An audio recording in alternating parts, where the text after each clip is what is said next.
How high could gas prices go in the next few weeks? She said that the compensation was not effectively fair. I benefited greatly from Musk's performance personally and for my firm. Had they just stuck the course of going with a low-cost car, that was something maybe with a little more certainty. So how's a fiduciary own this company with anti-shareholder governance repeatedly time after time after time? Isn't it worth just passing on this? All that and more. So let's get to it.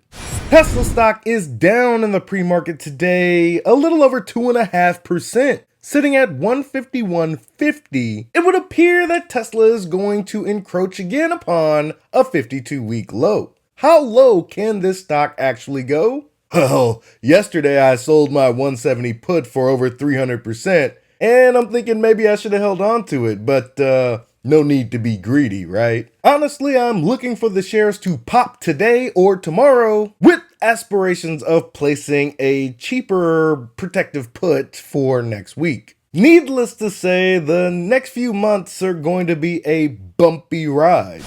Well, gas prices, as we were talking about a little bit there, smidge, gas prices are up 20 cents from a month ago at $3.66 per gallon, according to AAA. With U.S. crude still sitting around $84 per barrel, how high could gas prices go in the next few weeks? How the hell did that get in there? I don't give a shit about gas prices. You guys are still paying for gas? Well, the answer to that question is higher. The gas prices will go higher. Tesla filing a preliminary proxy statement ahead of its annual meeting, which will be June 13th. The two big requests from the EV maker that shareholders ratify CEO Elon Musk's 2018 pay package and approve the company's reincorporation to Texas, moving it out of Delaware. Joining us now is Charles Elson, the founding director of the Weinberg Center for Corporate Governance at the University of Delaware. Charles, if Tesla shareholders, Charles, if they vote and approve this pay package for Musk, does that mute or sort of supersede the judge's original decision from a few months ago, Charles, which argued there was a breach of fiduciary duty here? I don't believe so. I mean, you have to look at the ruling in a couple of ways. She talked about a poor process. She talked about a lack of independence on the part of the directors, which obviously it's the same plan they put out before. There's nothing new here. They haven't done anything differently. Same people, same plan. But the key is at the end of the ruling, and this is, I think, quite important, she said that the compensation was not effectively fair. Fair? What the f does fair mean? That you didn't need to give this man so much stock because he already had so much stock, and that she ordered rescission, that the plan had to stop. That's very interesting. Oh, I agree. That's very interesting. Just because you have too much of something, you don't deserve any more, regardless of what you did to earn more. Have we diverted from capitalism? Did somebody please let me know.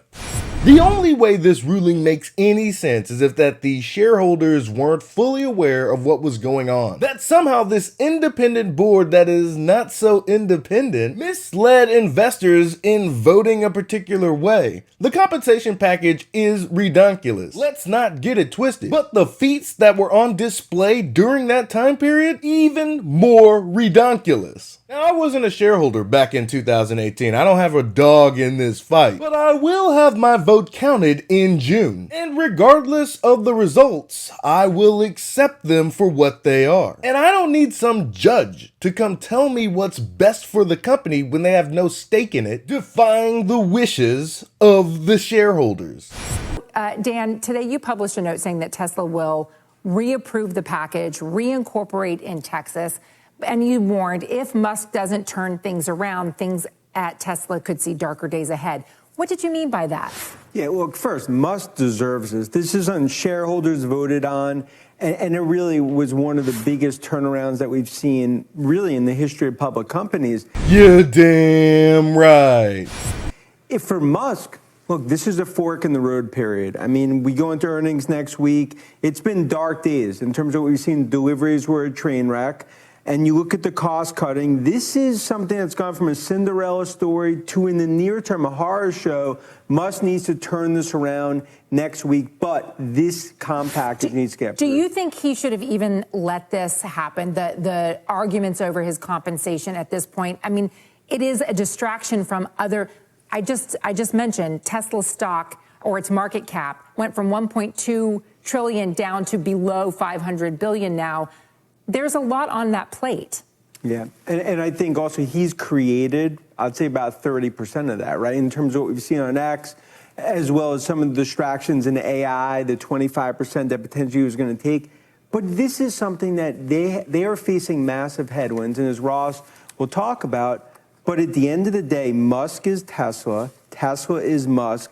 He needs to continue to be CEO for what I believe next 5-7 years. Imagine Elon Musk leaves Tesla today. What would happen is that the ship would be rudderless. I imagine JB or somebody else would step in and then guide the Tesla automotive side to where it was, right? Much like when Steve Jobs left Apple, they kind of steered the ship in that same direction. You can't go wrong with what you've been doing. And quite frankly, that's what these analysts really want. They want Tesla to focus on the automotive side of the business. But I'm here to tell you, as long as Elon Musk is CEO of this company, 5, 7, 15 years from now, this company will remain flexible and take advantage of every single opportunity to what? Not make money, but achieve the overall mission. Transition the world to a sustainable energy economy. The world, Craig. Without Elon Musk, this company goes back to just being the best battery electric vehicle company on the planet. With Elon Musk, this thing has the opportunity to transform the world in its entirety. So I'll gladly take this opportunity to buy as many shares as I can during these dark days of Tesla. Ross, you were on this program last night, just scathing in your assessment of the board of directors of Tesla. But then we went scouring through Twitter, and it turns out that back in the day, you thought that package, the compensation for Elon Musk, was pretty good. Yeah, absolutely. And in fact, I benefited greatly from Musk's performance personally and for my firm. And I'm super grateful for Tesla as an investment. And at the time I voted for it, and I don't actually have any belief that he doesn't deserve it. But I think the issue is that the board had a flawed process. And just by trying to just reapprove this, have they shown that the process was done better in any way, and just reincorporating in another state is basically like saying, well, we just don't care. We'll just reapprove it and move somewhere else. But maybe we get more lawsuits and distractions because of it. Who gives a shit? No amount of lawsuits, no amount of distraction is going to detract from the mission, from the goal. You can never go wrong when you're doing something that's right. It's this level of cowardice that makes me want to vomit. Really fascinating note. It's kind of in two parts. On the one hand, you're talking about a negative catalyst with the call next week, but then this broader question about the binary outcome that depends on whether you go low-cost car or focus everything on autonomy, right? Yeah, that's exactly it. And I think that the question people are asking right now as to how to evaluate their Tesla position is, had they just stuck the course of going with a low-cost car, that was something maybe with a little more certainty where you could see Tesla capitalizing on its scale and cost advantages, and you would essentially treat things like robotaxi or Optimus as optionality. Again, this is what the company would look like sans Elon Musk. Stay the course. Don't do anything risky. Tesla would maintain its $1 trillion evaluation, doing everything the analysts want them to do. While Dan Levy and many of the others would be satisfied with Tesla at $1 trillion market cap, your boy has visions of Tesla being the most valuable company on the planet. Something tells me Elon feels a similar way. You take away a low-cost car, then that means you're putting a lot more emphasis on these bets, robotaxi, Optimus, what have you, that people generally are going to view to be binary. And so it certainly adds a level of uncertainty. You think we can process all of that in the next 12 months and still hang on to 180? You know, I think that the investment narrative is going to have to play out. 180? I'm hoping the stock drops to 80. right? We do think that on one hand, there is a certain amount of upside for Tesla. We've certainly seen them do well with some of these advanced technologies, so those are certainly opportunities. But we fully acknowledge there is an air of uncertainty right now as it relates to the strategy for them and, the binary nature of these bets. Drop the price target, maintain your overweight rating. Something just rubs me the wrong way when it comes to these firms and these analysts thinking about what Tesla should be worth in the next 6 to 12 months. That sentiment actually changes with the wind because it's difficult to measure what they're actually doing and what their prospective earnings could possibly be. Nobody knows where TSLA is going to go. Up, down, sideways, who cares? I place my money and conviction in Tesla, the company. They've been doing the impossible for over 2 decades now. I will continue to load up on Tesla stock while trying to make as much money on this bearish sentiment as I possibly can on the way down. Eventually, the stock market will realize the error of its ways. Tesla shares down more than 35% year to date, and the company now set to report earnings next week. Analysts divided on where the stock's heading from here, and so is the investment committee, it turns out. Bryn long, why short? Bryn, make your case. Why should we still believe in this stock story? Well, the stock right now doesn't look good. So let's just separate the two, the stock from the company. That's one smart lady. I can't wait to hear what she has to say. Make no mistake, the chart looks terrible. Don't forget that in January of 2023, I bought it around 120. This stock got to, I think, $100 during the early part of 1 day of trading. And that's with earnings estimates of $5 for full year 23. So we're not even going to sniff that this year. So this stock could go lower. $80 per share, maybe? So let me make that clear. It looks broken right now. While I would not what I wouldn't discount is Elon, is I think he's one of the most, prolific innovators and engineers of our time with SpaceX. Literally, I think NASA would be defunded with what he's done with energy storage and EVs, and then at Neuralink. And so I do think, though, he is going to have right now between this earnings report, which will be bad, and the shareholder package, I think it's very murky right now because make no mistake, part of this valuation is based on sentiment and also valuations, margins, and earnings expanding. So I see absolutely why Steve is short. I don't think he's going to be short long term. I think it's probably a trade. But I think longer time, we will get some clarity. And this will be, over the next few months, a potentially good opportunity to add or buy to the position.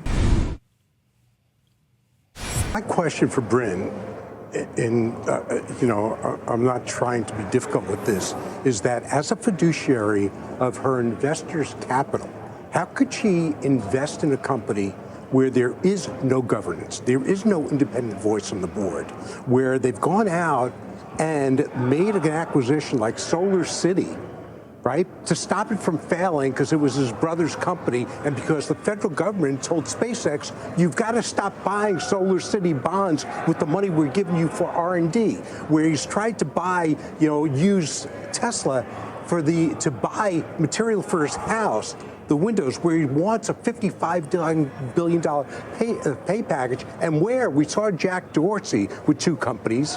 We've got Elon Musk with multiple companies that all require his time. Plus, there's the allegations, and we saw it on Joe Rogan's broadcast, of drug use. So how is a fiduciary own this company with anti-shareholder governance repeatedly time after time after time? Isn't it worth just passing on this? No. It is not worth passing on this. Well, I own this personally, first of all. This is a personal position. Get 'em!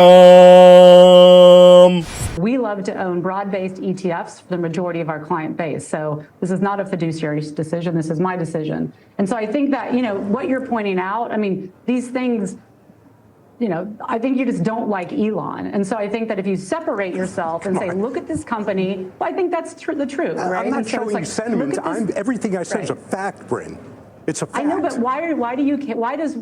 he's a grown man, and the Joe Rogan thing is just strange, and that was years ago. It's not just Joe Rogan. And so I think that if you just look at the company, if you look at the company, And when you still look at the two companies where the best engineers want to work is our SpaceX and Tesla. Because this is not an Elon show as well, although it feels that way. He has to be able to retain top talent. And I think as it relates to Tesla specifically, being pragmatic about the company, as I said, the chart looks terrible. And they are in a very murky situation right now because it feels like, are you going to be a car company that's balancing higher revenues, higher earnings and margins, and then also innovating at the same time with full self-driving, more energy and robotaxi? Or are you going to do a full pivot to robotaxi? Or there's a third option. You can do both.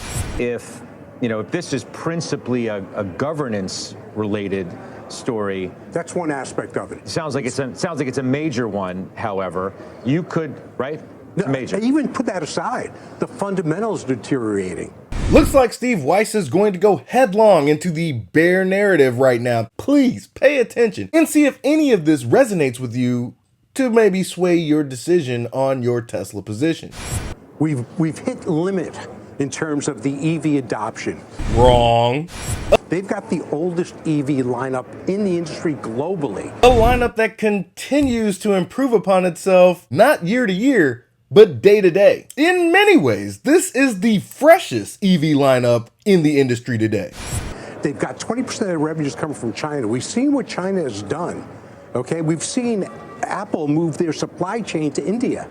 And they've got better relationships and longer standing relationships with the Chinese government. I do believe Elon was in India recently. Giga India coming shortly, no doubt. And when you talk about relationships with the Chinese, I mean, how good does it have to be for the Chinese government to be so hands-off with your company located in Shanghai? We've seen China. China is supporting their domestic producers that, by the way, make newer, more richer in terms of the accessories, in terms of basically even the range. So of their cars than Tesla. Tesla can't do it alone. There needs to be other people making battery electric vehicles, good ones, mind you. But the moat that Tesla possesses in several different areas is deep. Dollar for dollar, the best bang for your buck, regardless of what region you're in, will be a Tesla. We've seen Elon just tweet out, oh, no more prices, we're raising prices. He lied. They're cutting prices. We would say big robo-taxi announcement. We've secured funding for the take private. The guy is a pathological liar. Steve, your emotions are showing. You're on national TV. You might want to dial it back a bit.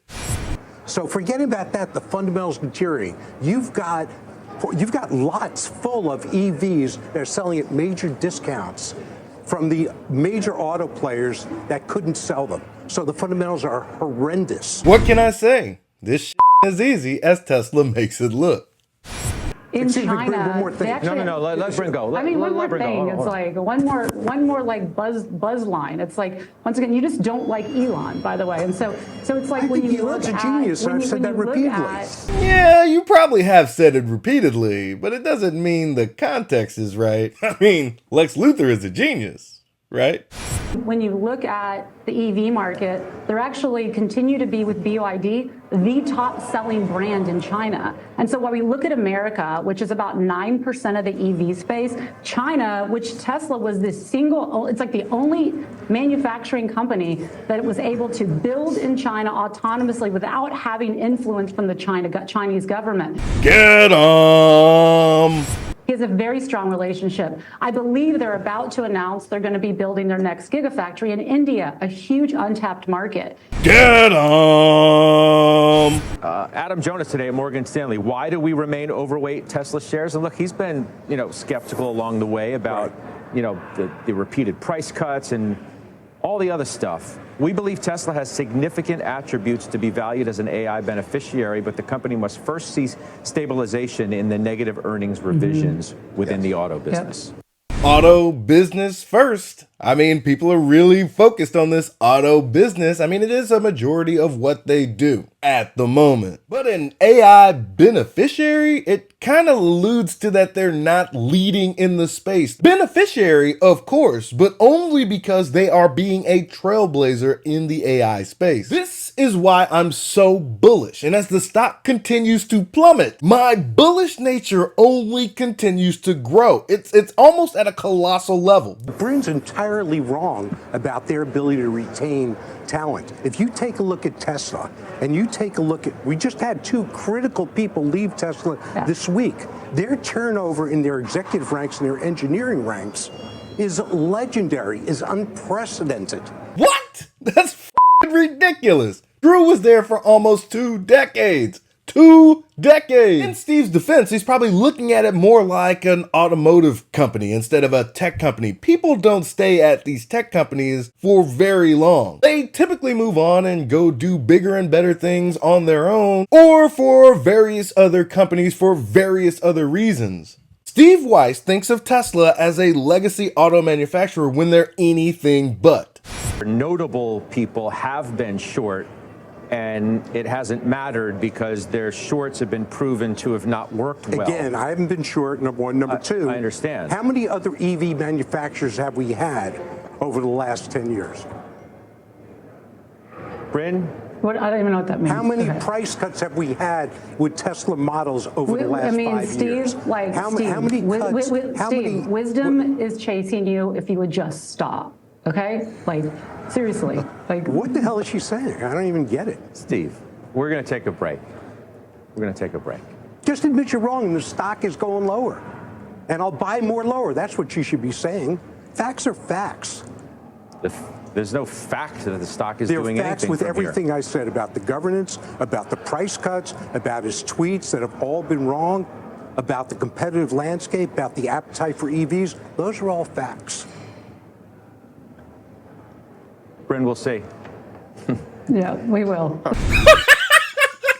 This is why I'm incredibly bullish. It's this level of pig-headedness that only strengthens my resolve. I mean, look at their faces. It's as if there's an inside joke that Steve Weiss isn't a part of. And in Steve's defense, the stock very well could go lower. In fact, I'm counting on it. I'm trying to make as much money on the downside as I possibly can. But just like when it went to 100 a year ago and then soared back up to almost 300, that level of volatility is fueled by this bearish narrative that might be a little outdated. He makes some valid points, but that is not how life will continue into the future. For those that can see that, there will be a grand opportunity available to them. In conclusion, regarding Elon Musk's pay package, there's only one thing I've got to say to that. Pay him. Pay that man his money. Yeah. Barclays, Morgan Stanley, they're all going to lower their price targets, chasing TSLA's stock price as it is today. They still remain overweight, they still remain bullish, but they want Tesla to focus on the automotive side. But Elon Musk has different plans. When has that ever been true? And there are many ways to look at the Tesla story. There's the bearish narrative, there's the bullish narrative, which is crumbling. Because even amongst the bulls, there are different ideologies of how Tesla should proceed. And I've only been investing in the company since 2020. You know, that's after they had that explosive stock rise. That's after I purchased my first Tesla Model 3. Of course, I wish I was invested in the company since 2014. 2016, hell, even 2019. But the bearish narrative and this incredible volatility with TSLA is affording everyone right now an opportunity to invest in the most valuable company in a decade's time. I will have no regrets. Everything I do is to try to accumulate more Tesla shares now because every share of Tesla will count 10 years from now. I don't care if the price is $180 or $80, I will continue to buy shares with all of my spare cash, which admittedly isn't a lot. But like I said, every share will count 10 years from now. That's all I got for you today. Be easy. Peace.